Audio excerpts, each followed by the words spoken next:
the tastes and predilections of future guests.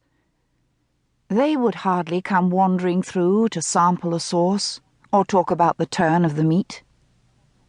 So the kitchen had been left alone, just as Gowan remembered it from his childhood. The old tile floor of dull red and muted cream still made a pattern like an enormous draught board. Lines of coruscating brass pans hung from oak stringers against one wall, where iron fixtures were like smudgy shadows on the cracked ceramic surface. A 4-tiered pine rack atop one of the counters held the everyday dishes of the household, and beneath it a tri-cornered drying stand wobbled under its burden of tea towels and cloths. Pottery urns stood on the windowsills, holding oddly tropical plants with large palmate leaves.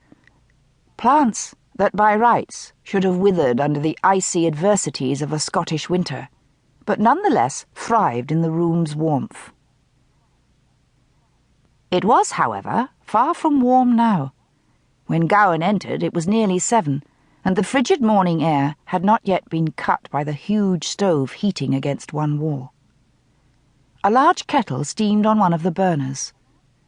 Through the transomed windows, Gowan could see that the previous night's heavy snowfall had smoothly sculpted the lawns rolling down to Loch Achimore.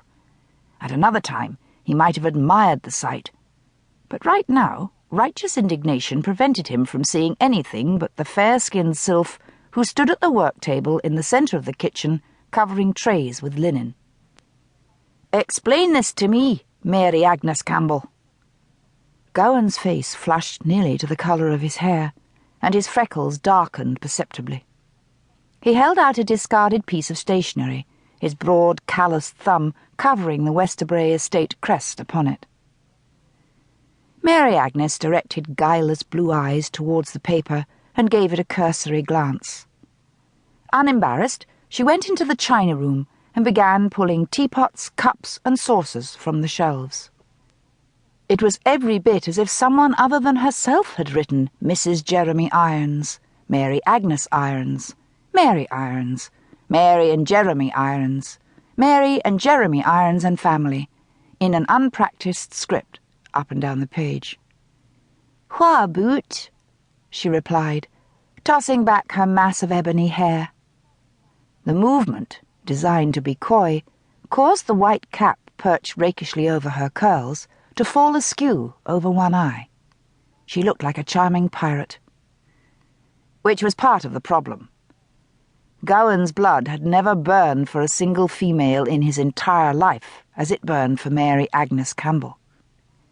He had grown up on Hillview Farm, one of the Westerbray tenant holdings, and nothing in his wholesome life of fresh air, sheep, 5 brothers and sisters, and boating on the loch had prepared him for the effect Mary Agnes had upon him every time he was with her. Only the dream of some day making her his own had allowed him to keep hold of his reason. That dream had never seemed entirely out of the range of possibility, in spite of the existence of Jeremy Irons, whose handsome face and soulful eyes, torn from the pages of countless movie magazines, graced the walls of Mary Agnes's room in the lower northwest corridor of the great house.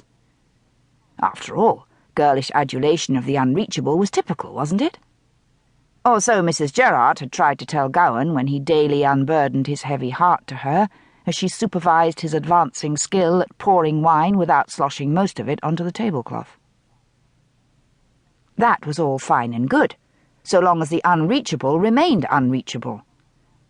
But now, with a houseful of London actors to mingle among, Gowan knew very well that Mary Agnes was beginning to see Jeremy Irons within her grasp.